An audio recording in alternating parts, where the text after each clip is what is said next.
Hey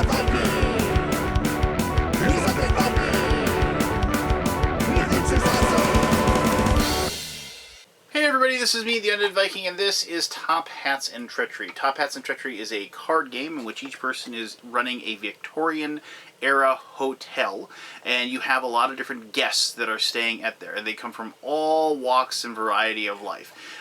You are trying to make sure that at the end of the game you have the best people possible staying at your hotel. It doesn't mean like people paying the most money or anything like that, but basically like their reputation. Each guest will have a starting reputation that kind of represents what they are. Criminals and ne'er-do-wells will have negatives on theirs, but as you move forward into the upper crust of situations, maybe they aren't the best people in the world, but the appearance is that they're pretty amazing and pretty awesome. And so, to the outside world, your hotel's looking like a really, really good place to stay, or at least it speaks well of you, if you will. You're going to total up the points at the end of the game, and then whoever has the best guests will win. Along the way, what you're going to be doing is you're going to be planting rumors and gossip and what have you on each of the players' guests that they have, and also on your own guests as well, either bringing them down or talking them up. And it is you against the other players doing the best job of both to eventually, come out on top. You can even, in some cases, have cards that you can play on other players that are going to kill off their guests, or even off one of your own if you so desire. But let me show you how the game is played, and then we can come back here and I'll give you my final thoughts. Alright, so this is Top Hats and Treachery, and you are running a hotel, like I said, and your hotel has 9 rooms. You have 3 rooms for upper class, 3 rooms for the middle class, and 3 rooms for the lower class. And you can see lower, middle, upper right here. Each type of person, you get one of each at the beginning of the game, and so you have these 3 decks of lower, middle, and upper. And so each one will have like a picture. It'll kind of tell them what they are. They are a criminal, and then how many points there were. So this one's worth -3 points. And of course, some little funny joke there. Makes pies out of whomever she can find. So yes, so she's worth -3 points. And so then this middle guy, you can see he's in the armed forces. And Commodore Dickinson, brave yet ridiculous, and he's worth 3 points. So if I was to end right now, these two would cancel each other out. And finally, we have this last one. He is rich, and Benjamin Disraeli, Prime Minister who made Victoria Empress of India. And anytime it's a real person, they literally put real person there. And he's worth 6 points. So like if the game ended right now, I would have 6 total points. But the game is not going to end right now. Depending on how many turns you want to play, you can play quick games or short games. You can have games last up to 10 rounds. It just depends upon how long you want the game to last. It really doesn't matter. If you are playing with a bunch of people, you might want to have less rounds, just because then the game won't drag on, if you will. To begin the game, you will get 5 of these event cards, and these cards come in a lot of different ways that can be used to affect both your tableau that you have in front of you and also the other people's guests as well. Because remember, what you want to do is you want to make sure that you have really amazing guests that are very prestigious and popular, and you want to make sure that at the very end of the game you have the best hotel, and the hotel is ranked by who actually stays there. So you want to have cards like here you have Marie Celeste, and like this card is like both negative or positive depending on which one you go. So it's like at the seaside you spot the ghost ship Marie Celeste, giving you a juicy story to tell. So you could put this on somebody and give you +3 points. However, if you want to use it for the negative, one of your relatives has gone stark raving mad. You lose much valuable time caring for them, and -3 points. So you could use this to hurt somebody, or you could use it to help yourself. And that's one version. Here's just a card that is just flat out negative. I say how scandalous. You have a secret child that never told anybody about until now the scandal. And so like if you played that on somebody, you could, like if somebody played that on me, what you do is you actually place it underneath the card like that to show that it is negative points. Now there are ways to counter that. As a matter of fact, you just have to have a card that says, this. It was all a rumor. Remove one event card from a character, and that's like, as you can see, it is a counter card that you can use to take care of that. Some of them, like here's just a basic one where it's self-worth. Misled by those of higher breeding, you instead rely on your own self-worth to succeed in life. And so if I wanted to actually, since if I'm stuck with her, I could add that, and you notice how then the positive ones have it on the top. You'll put that on the top of the card, and so to show that it is positive. So now it's only worth -1. And you can build more cards on each and every one of them. Now, sometimes what will happen, and I should probably put this guy back in there, sometimes what will happen is either somebody will have a character that's worth like a ton of points, or you will have somebody that on your own tableau that is worth a ton of negative points, and you want to either get rid of the good ones that they have or get rid of the bad ones you have. And so you can have cards like this that have the Grim Reaper on them. And so it says, the Grim Reaper calls lead pinchers on a roof, knock a slate off, which whizzes down and kills you stone dead. Get it? So if you play that on somebody, it kills them, and then they remove that particular person. Now, if one of your people gets killed, you get to replace them for free, as long as you have room inside your hotel. Obviously, if you've opened up a spot by the person dying, you have that open spot. But you can get a low class one for nothing. You just get one, you get to put it in your hotel. Remember, you only have 3 of each level, however. Now, if you want to spend one card, just discard a card, you can get a middle class. If you discard 2 cards, you can get an upper class. At the end of each one of your turns, you get to draw back up to 5 cards. So just keep that in mind.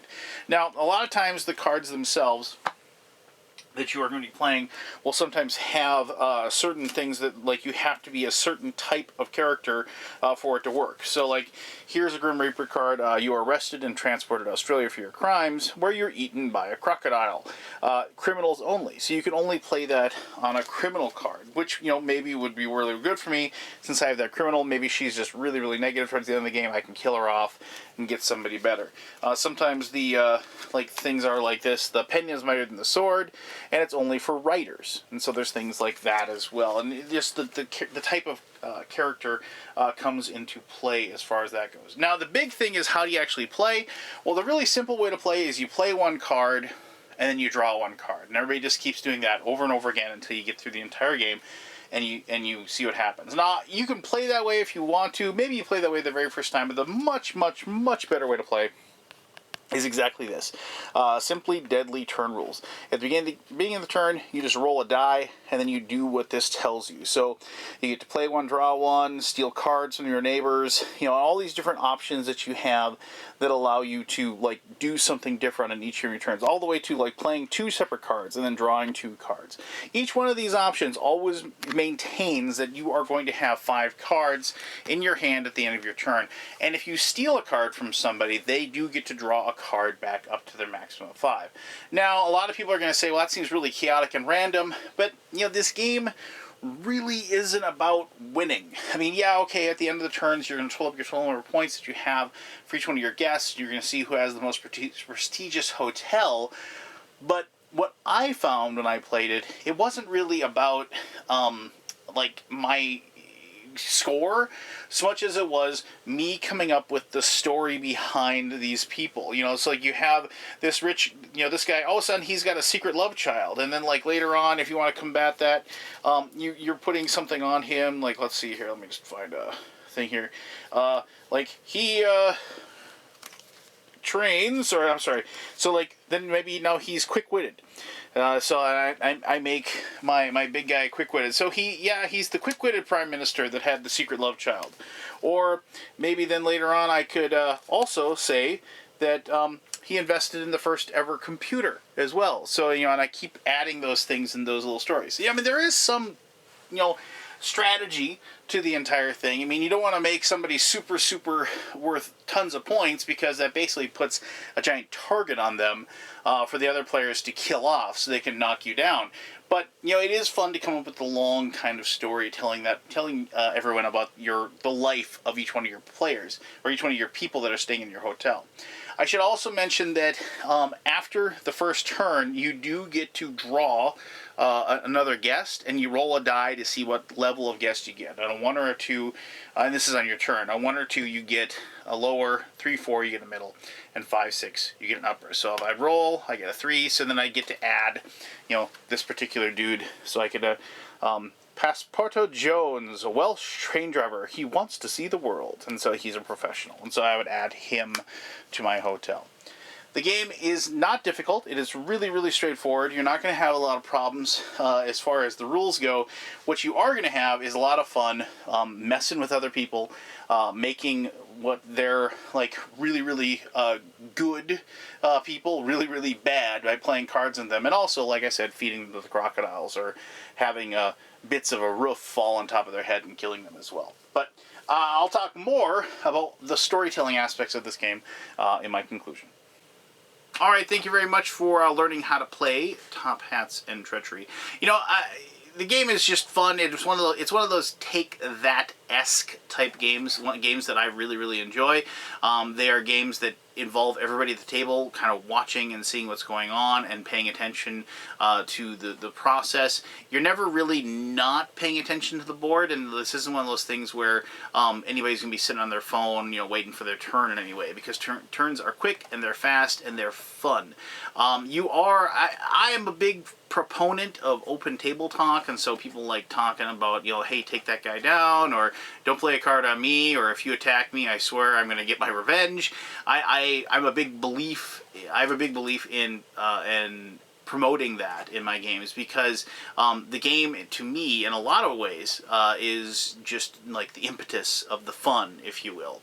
And it's the players at the table that kind of make the fun. And the way they do that in this game, as I said, is in the storytelling aspect. You kind of create a lifeline for the different guests that you have inside your hotel. And it is fun to kind of create that, and to have a situation where you have like this completely pristine aristocrat born into privilege that everybody looks up to, but then you can just feed them full of negatives and make their lives horrible and ruin them. And in some cases, there's even cards that actually adjust their level of what they are. They become like completely and totally downtrodden. They go from being like rich to being poor, so they go change classes and things like that. So, and it's just kind of fun to watch that progression as the game is played. And of course, like games, there's other games out there of this kind of era, this kind of gothic era. Gloom comes to mind. The whole process and the kind of macabre chuckles you get out of like flat out just killing off your own guests. It brings to mind like that horrible serial killer that was in New York that had that murder hotel or whatever, that kind of thing. Where you're just like, oh, it's rent controlled, I can't get him out of here, but if I were just to accidentally have like the wall fall on top of him or something. Oh, oops, that's too bad, Oh, well, let's get somebody else into the hotel anyway.